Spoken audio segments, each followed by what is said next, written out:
Now we get to one of the more interesting segments of the night, MizTV.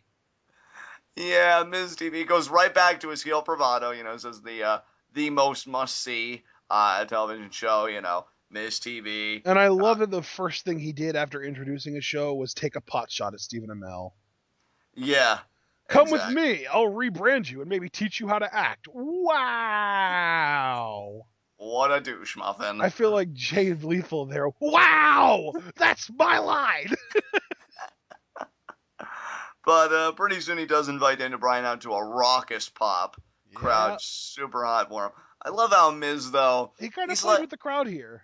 yeah, definitely. He really tried to silence him because the crowd went on and on with the S chants. Tried to do, when my hand My goes hand up, goes your up. mouth goes Yeah. shut. Yeah, exactly. And then everyone's like, "Oh, guys, Miz wants you to be quiet. You better do what he says." And then they start, the no chance of Daniel Bryan definitely trolling Miz on his own show. Yeah. And then I gotta say, like, Miz went through the usual lines of, I made you a star, I mentored you, I made you who you are. But I think my favorite line from the Miz that was a dig about Daniel Bryan is like, well, I have read your book, and my problem with it was there weren't enough chapters devoted to me. Yeah. I also love how transparent Brian was too, because he just comes right out and says, "You should probably know Miz. I'm not even here to be on Miz TV. I'm just here to get a spot on Raw in my homeland, Washington State." And then he starts a "See Hawks" chant, and instantly, as if the crowd wasn't already enough in the palm of his hand, that Seahawks chant was enough. Yeah, and it necessitated Miz saying that he's a Cleveland Browns fan, if I'm not mistaken, which Yeah, got a and nice that's the round of thing. boost. Like, people booed him for being a Browns fan, but honestly, I just kind of feel bad for him.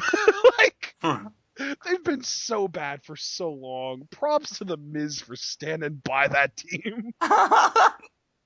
Can't wait for football season to start. It already But has. I know, but I really should be more specific. I can't wait for the Falcons to play and just trounce everybody else. But now that I've kind of let my fandom out there, not a bad segment by any means, between those two. I think it got even better when Big Show came out. Well, before Big Show even came out, I love some of the interactions that Brian and Miz had. They have such good chemistry.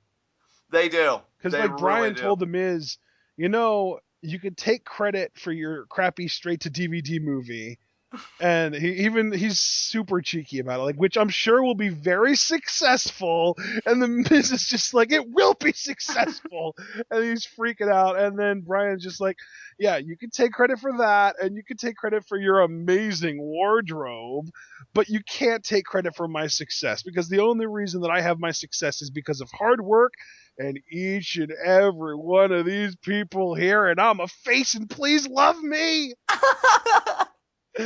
And then Miz brings up about Brian still being injured, still being, physically unable to compete, and still being, he said that he was on the shelf like a broken toy. And then Brian says, well, yeah, but I've been busy with my best selling book, my New York Times bestseller. Oh, and also being a judge on the greatest show in the history of the planet, Tough Enough. See, now this is where I have to give Brian all the credit in the world Dude, the because how he. tongue in cheek is incredible with this man. I know. And then Miz also pipes in, but I too am a judge And on the I'm the greatest most show on earth. qualified judge. I almost wanted Paige to interrupt and just have it devolve into an argument about Tough Enough. That would have been amazing. Miz, how can you possibly call yourself the best judge when you got Patrick and Mata eliminated? Oh my god, that accent work though. But then Miz pretty much talks to Brian like, the greatest thing that I taught you, I think, was pretty much humility. You were injured and you knew to forfeit the title. So why can't Ryback do the same? I know, I loved that. Ryback should cancel SummerSlam, cancel the SummerSlam triple threat, vacate the Intercontinental Championship, and give it to the number one contender, me. And then the Big Show comes out. And then I gotta be honest, I love Big Show here because he starts talking about how dominant he is and how nobody can stand in his way. But then the crowd starts the "Please retire" Rhea, chant, please retire. Yeah, and Big and then Show's just like, find someone that can retire me. I think, and I just want to say before we get into what happened next, which was amazing, I think the "find someone to retire me," I think that's my new favorite. Who's gonna eliminate me from a battle royal? I'm a giant. That needs to be a storyline, though. They need to come up with a storyline where every week somebody tries to retire the Big Show, and it fails for so long, and it all builds up to Baron Corbin's main roster debut where he does it. In 24 seconds. Well, I was going to say in 30 seconds, but that's even better. That's like a full, wait for it, 20% better. I just mathed. But yeah, I mean, they should totally pull a Ric Flair with Big Show, put his career on the line when he can't get the job done at SummerSlam. Literally just put his career on the line in every match from now on. And he wins all of them until Corbin shows up. And then Big Show just because I can't think of anybody else from NXT that would make more sense at this point. Well, dude, and I can't believe we're actually giving such legitimacy to this discussion, but what a way to really put a stamp on Baron Corbin than to retire the... I mean, say what you will he would instantly be the biggest babyface on the roster. First of all, the biggest babyface, and again, say what you will about Big Show, but he has had a pretty stacked career. Yeah. So I think that really does, make a mark. And I would want Big Show to have a promo for him. Don't you get it? I'm never going to retire because I'm a giant. And it's like, dude, every time you open up your mouth about that shit, it's like, it bites you back in the face. Do you really want that to be your last promo? And then he's like, yeah, I'm a giant. Nobody can stop me because I'm a giant. Have I said that already? And then Baron Corbin comes out. That entrance, though. Speaking of entrances... Right? Ryback is back! The big guy's back! Yeah, the only thing more epic than the transition you did to make that work was the dominance that Ryback leveled in that ring, because he pretty much laid out the Miz. Well, I mean, that's after a lot of other stuff happened, because he had a stare down with Big Show, and... this was my favorite part of this segment, I think. Miz just hightailed it. Miz just left immediately, and he was just kind of chilling on the outside watching this all unfold. And then Bryan rolled the Miz back into the ring right between Ryback and Big Show. Absolutely, and then they both kind of eye him. So they're pretty much picking up the story that they were telling up until Battleground when, Ryback got the staph infection. Right. And then, they start picking Miz apart. And the big thing here is Ryback hits the meat hook clothesline, which takes one of Miz's shoes off. It was so forceful. It was amazing. So, really great stuff. Great imagery there. See, now, if I were a heel in WWE, I would loosen up one of my shoes intentionally so that when I take a big bump, I can kick it off and make it look even more impactful. Well, it's funny that you say that because, I mean, there were heels that thought of that. Chris Jericho's time in WCW, he thought about that when he was in a program with Goldberg. He said, I'm going to mock Goldberg all these weeks, and then Goldberg, when he comes back, he's going to look so powerful and so pissed off at me. When he spears me, I'm going to fly right out of my boots. And he loosened both boots to make it happen. So, yeah, it's a great tactic. That's awesome. But that would be, part of my signature offense. Not offense, but, that would be like me getting my shit in. It's just like somebody hits me so hard, then I kick my shoes off. Right.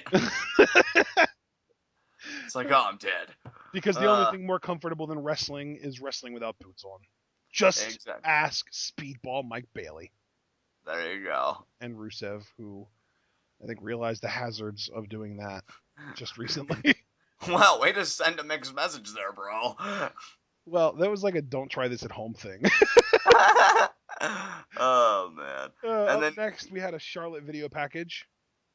Yeah, cool stuff, really highlighting her, saying, the aspiration she has for the quote-unquote revolution, which we already kind of talked about that. Says Ronda Rousey's really dominating the world. I really love that WWE just revels in the relationship they have with Rousey. I wonder if Dana White... I'm telling you, they are going out of their way to make Charlotte look like a heel, because she didn't say, I want to prove that I'm really good. She said, Ronda Rousey makes more money than any other fighter in the world, and that's who I want to be.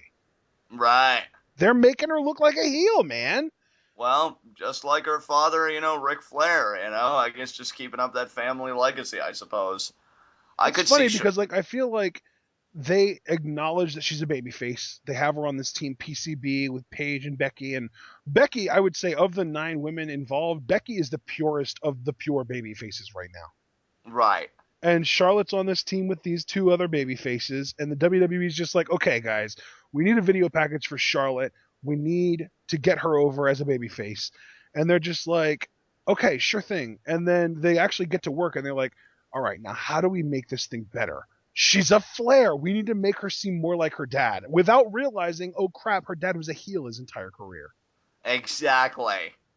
And I hope that like when Charlotte does have a heel run on the main roster, which I do believe could be very successful, especially if they do give the put the title on her, that she really commits to it, because that's always still been one of my problems with her on NXT Yeah, is she is received as a babyface and everything, but then when the crowd like really gets behind her, she silences them like, oh, when genetically superior is talking, you all shut up or shut yeah, your mouth or whatever, and pretty I'm like, much. come on, Charlotte. So hopefully they do better with it this time around. But yeah, I really enjoyed that video package. Absolutely, yeah.